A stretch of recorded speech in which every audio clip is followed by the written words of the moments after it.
Some very unfortunate news coming out of fall practice for the Louisville Cardinals. Starting safety MJ Griffin will miss the entirety of the 2023 season. We'll talk about why this is a big blow for the Cardinals defense, who needs to step up, and more on today's episode of the Locked On Louisville podcast. So with that being said, let's get right on into the show.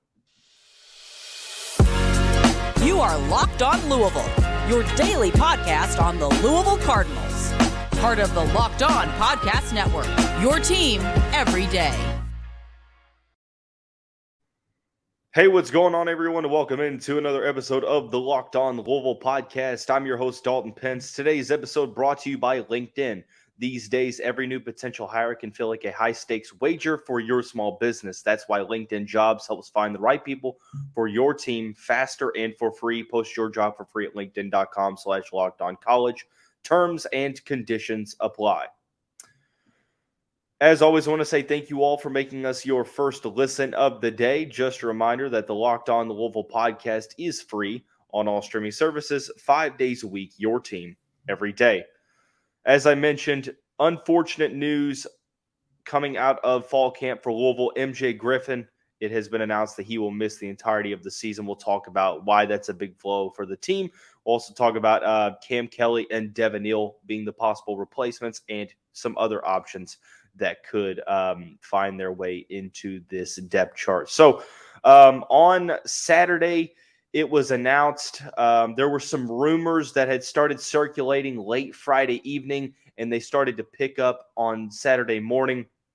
After the scrimmage on Saturday afternoon, Louisville football head coach Jeff Brom announced that starting safety MJ Griffin would miss the entirety of the 2023 season with an undisclosed leg injury. He also announced that safety D'Angelo Hutchison was also dealing with injury and would miss an extended amount of time. I'm not necessarily sure if it has been confirmed how much time he's going to miss or what the injury actually is. But nonetheless, you go from a position to where you had a ton of depth in the offseason and on paper, and just like that, I don't necessarily think it's time to hit the panic button, but you lose some significant depth. I mean, MJ Griffin, losing Griffin is a significant blow for Louisville.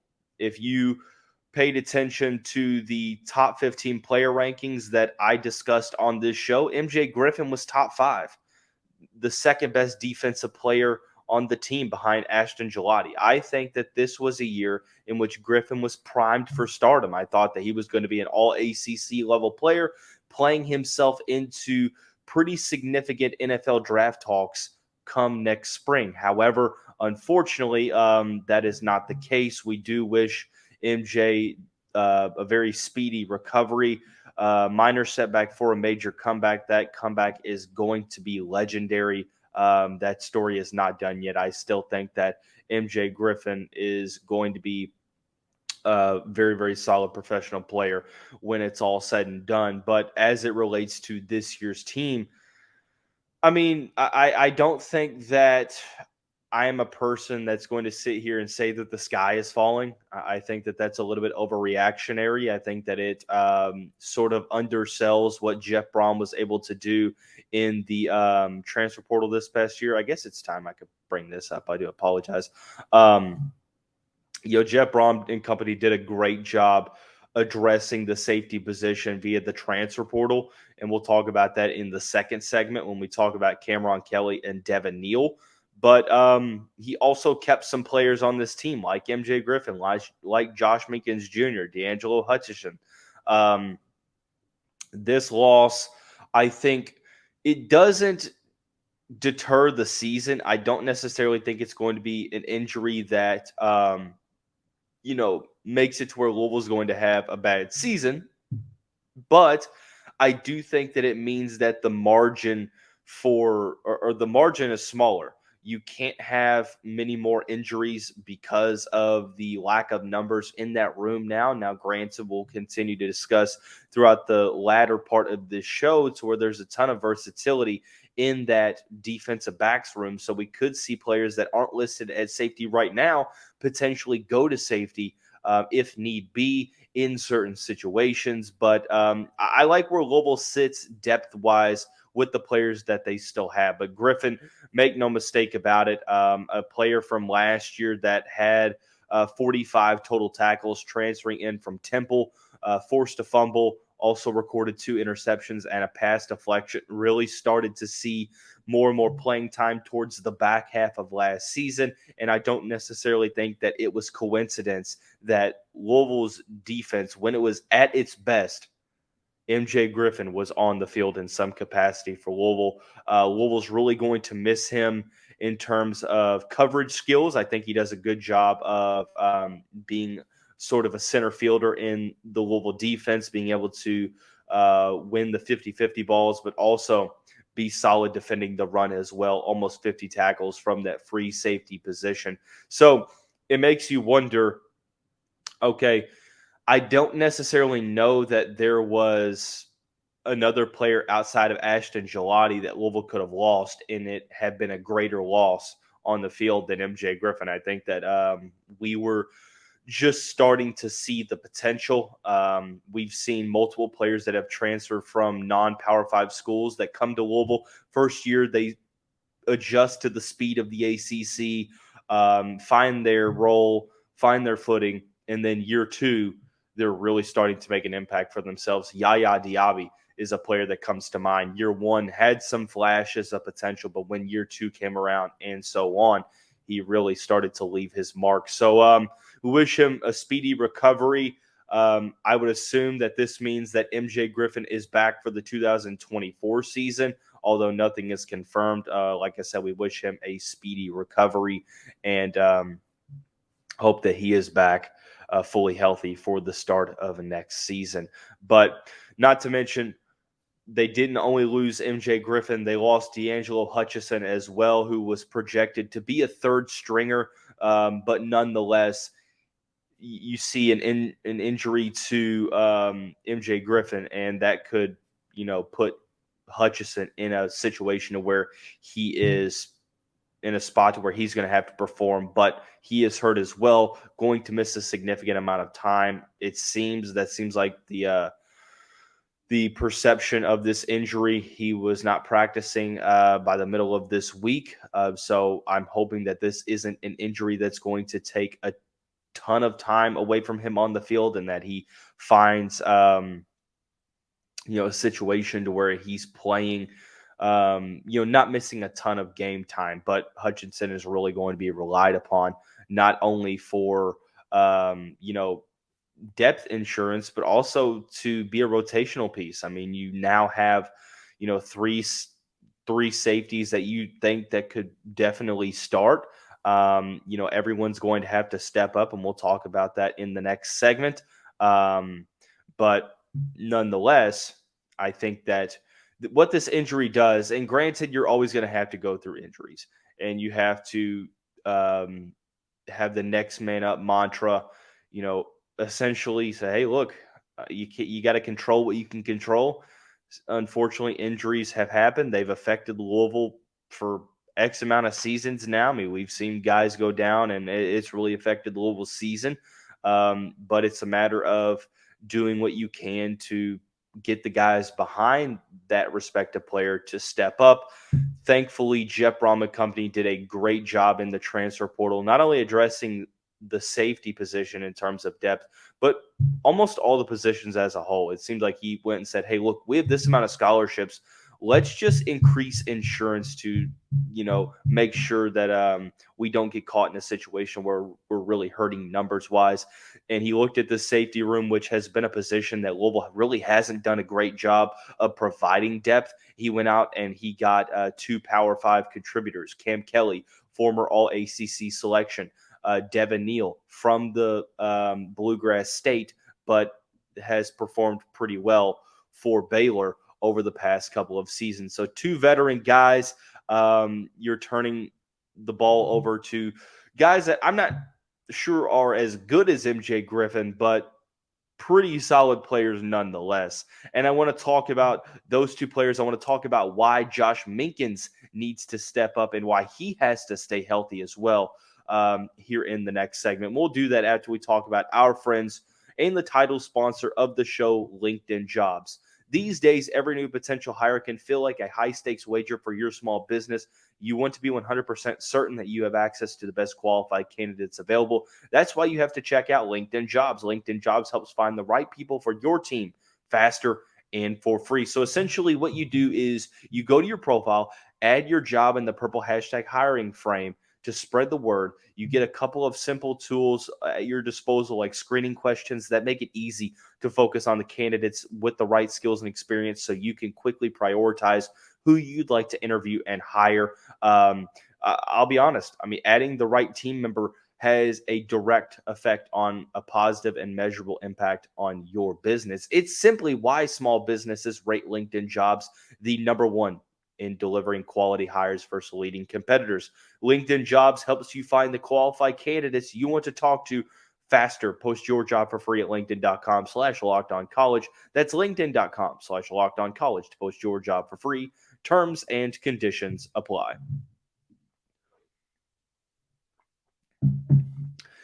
So we mentioned that depth has been something that Jeff Brom and company definitely addressed throughout the entirety of the roster.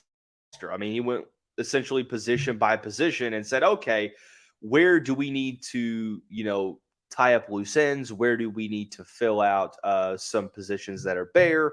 And safety has been a position that Louisville really hasn't done a great job in the years prior of, helping out depth-wise. Now the depth is definitely going to be tested. For starters, Josh Minkins has to stay healthy. That has been something that he's had a couple of injuries throughout his college career thus far, but when he is healthy, has shown that he is very, very solid. Last year, 55 tackles, 1 sack, 1 forced fumble, 1 interception, 3 pass deflections. The 6'2" native of the Derby City is going to be relied upon to be that starter opposite of Devin Neal / Cam'Ron Kelly. And I think that this is a situation where with MJ out, the responsibility for Josh Minkins rises. Not only does he have to stay healthy, but he also has to produce. He just has to rise to that next level and fill some of that production that MJ left, especially in coverage in the back end, but also defending the run up towards the line of scrimmage. So that's a situation where we could talk about replacements, but before we do that, we do need to acknowledge that Josh Minkins has to take a step forward, has to stay healthy. The best ability is availability.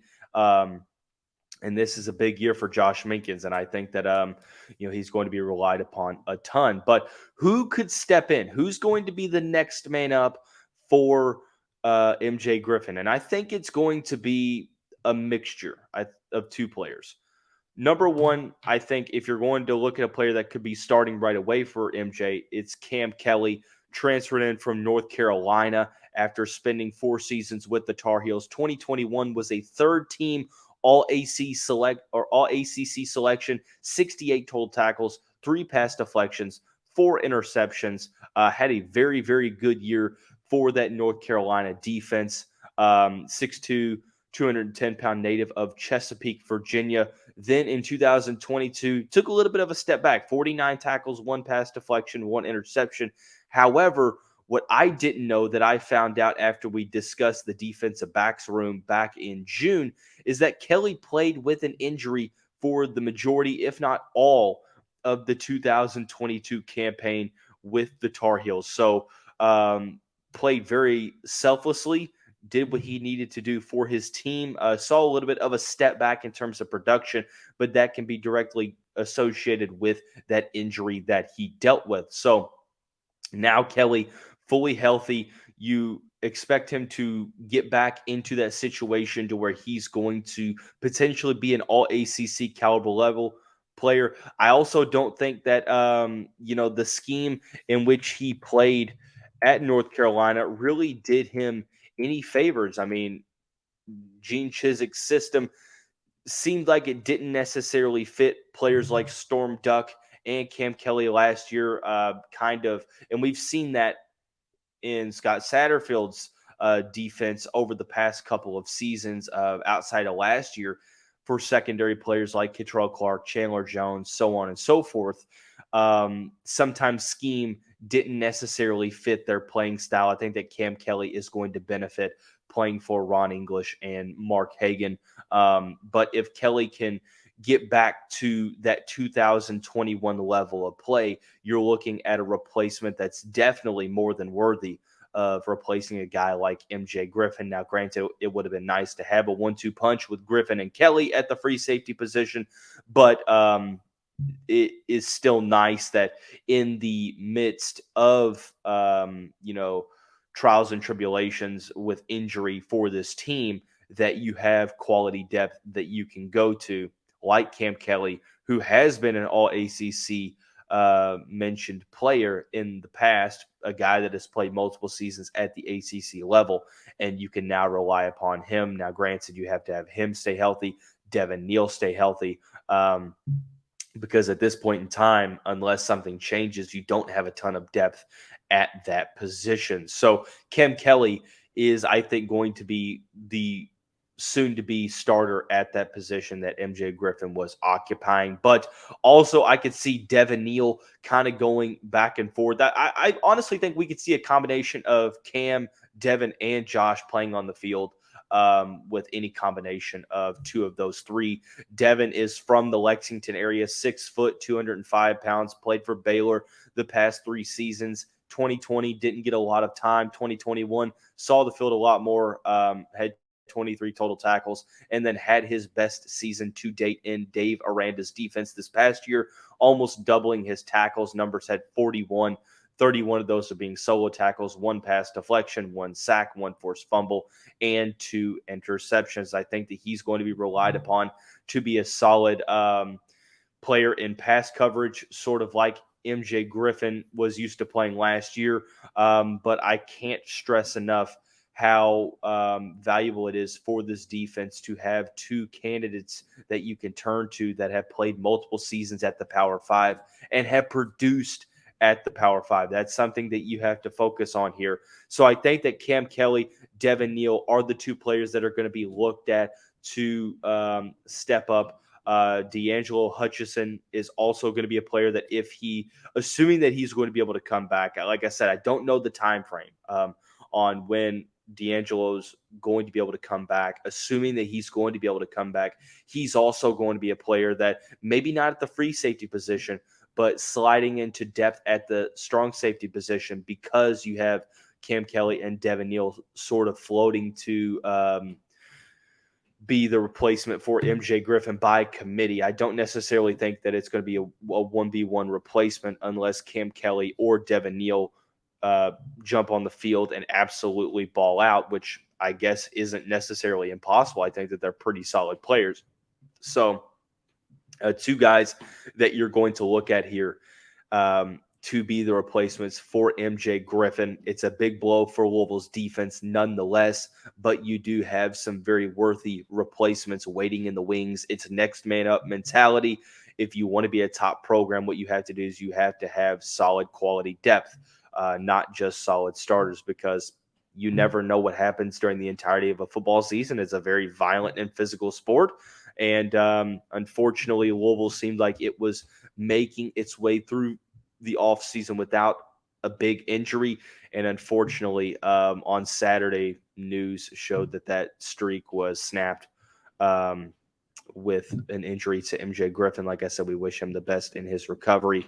It's time for Cam Kelly and Devin Neal to take the next steps forward for Louisville this upcoming season. But I also think that with the versatility of this defensive backs room, we could see a handful of players that are not currently listed at safety sort of slide back into that role. We're going to talk about who some of those players are here momentarily. Before we do that, I want to thank you all again for making us your first listen of the day. Everydayers coming up on the show, we'll talk about this week some key positional battles as we get closer to that opening game against Georgia Tech.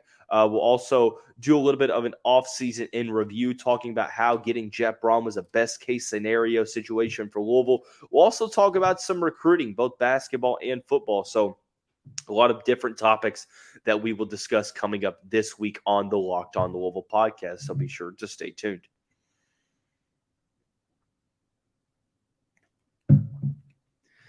But heading on into the final segment of the show, we're continuing to talk about how Louisville is going to react to this MJ Griffin injury news. I think that obviously the quick situation is that Cam Kelly and Devin Neal are going to have to step up. But I could also see situations to where Louisville turns to other players.